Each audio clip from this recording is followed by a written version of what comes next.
Go. Okay, today we're going to learn a little bit about sonnets. We're just going to learn a basic introduction.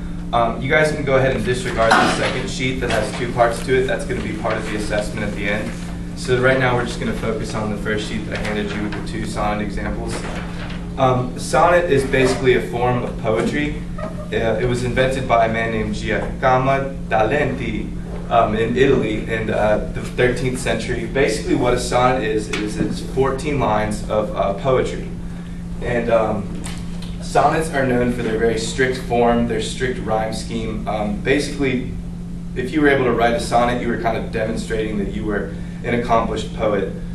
So one of the main tenets of a sonnet is what's called iambic pentameter.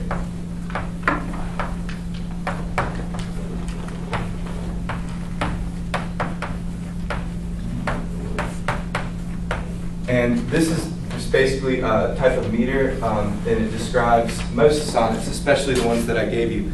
Now, iambic refers to the way that the lines are stressed.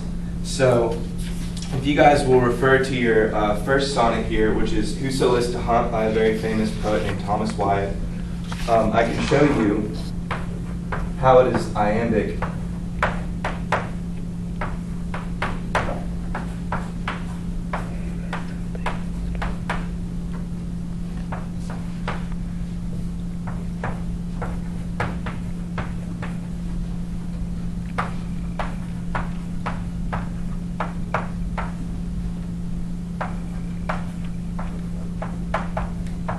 Okay, so this is the first line.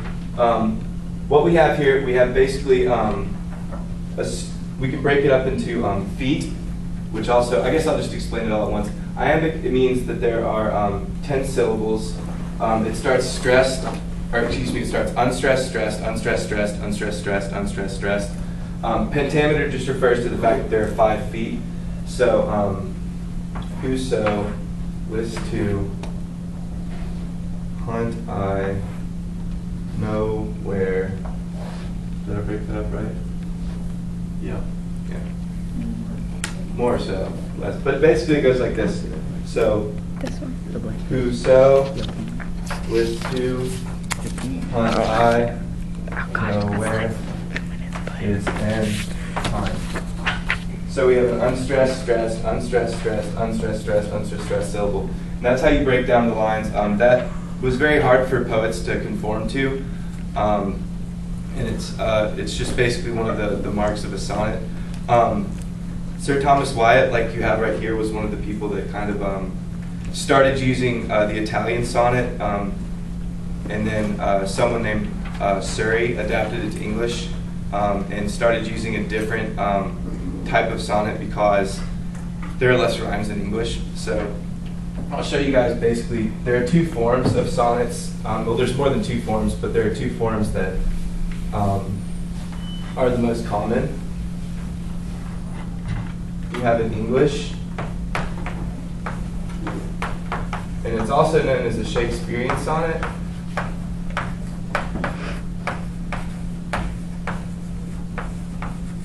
Not because Shakespeare invented it, but just because he practiced it the most and he's the most well-known. And then you also have an Italian sonnet, which is also known as a Petrarchan sonnet. The reason it's known as a Petrarchan sonnet is because of a man named Petrarch who made it famous. So again, they're not really named after the people that invented them, but they're just named after the people that used them the most. With an English sonnet, we're going to have a different rhyme scheme than a Petrarchan sonnet, and that's how you can tell the difference between them. And if you look on your sheet that I handed out, you'll notice that the first one, we have a Petrarchan sonnet. Now, Petrarchan or Italian sonnets have a little bit more flexibility as far as the rhyme scheme, but basically they're split into 2 parts. They're split into an octave, and an octave is an octave is 8 lines of iambic pentameter split into 2 parts. So basically what you'll have is you'll have the first 4, it'll be an A, B, B, A rhyme scheme, and then it will be another A, B, B, A rhyme scheme. That's the octave. What the octave does in a Petrarchan or Italian sonnet is it introduces basically a problem or a conflict, and then it's followed by what's called a sestet. So octave is 8 lines. Sestet is 6. So again, we have A, B, B, A, B, B, A.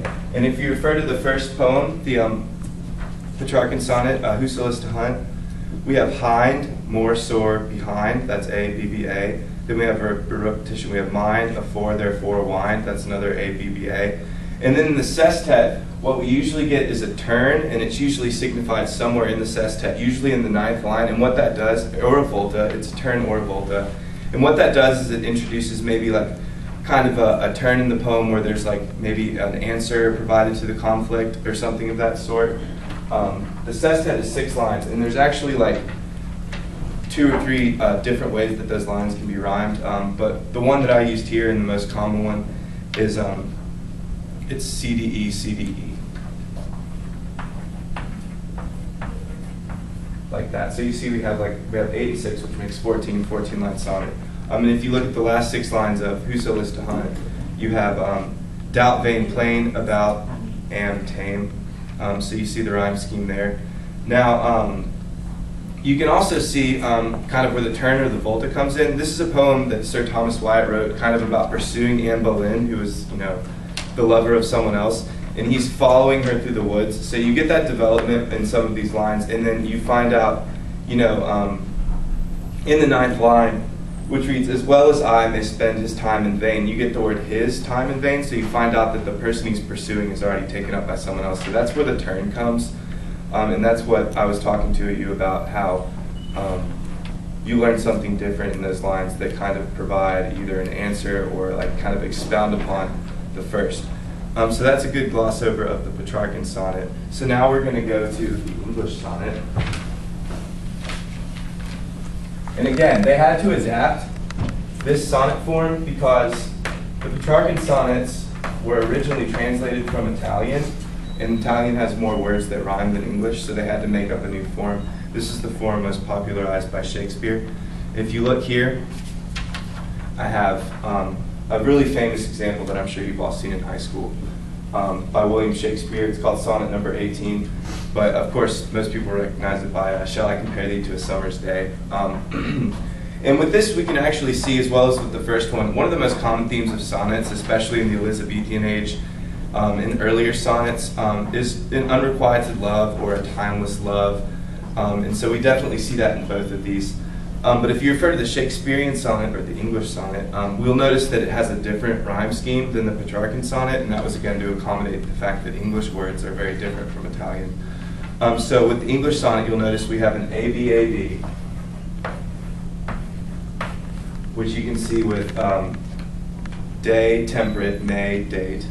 And another thing you'll notice here, one of the conventions of the sonnet being like the rhyme scheme, temperate and date don't really rhyme if you just say them by themselves. But in order to fit to this like really strict scheme, sometimes the poets had to kind of cheat a little bit.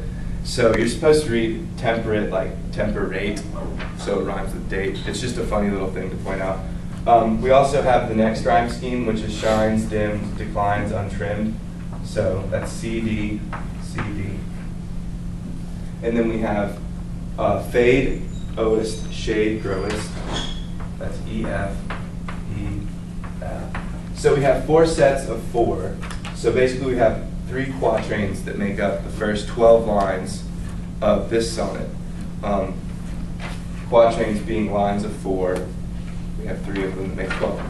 Then we have at the very end of an English sonnet what is called a rhyming couplet, which is just GG. It's 2 lines. That is the definitive mark of an English or Shakespearean sonnet, are those 2 last lines where the 2 last words rhyme. And what those do is they often provide a different tone that comments on the other 12 lines. And if you refer to the example, you get, so long as men can breathe or eyes can see, so long lives this, and this gives life to thee. And you see that we have see and thee that rhyme, and that's the rhyming couplet right there. And so those are the 2 types of sonnets. And what I was going to do is just have you guys refer to your other sheet that I passed out and see if you guys could identify whether or not those sonnets were English or Petrarchan. And I'll give you the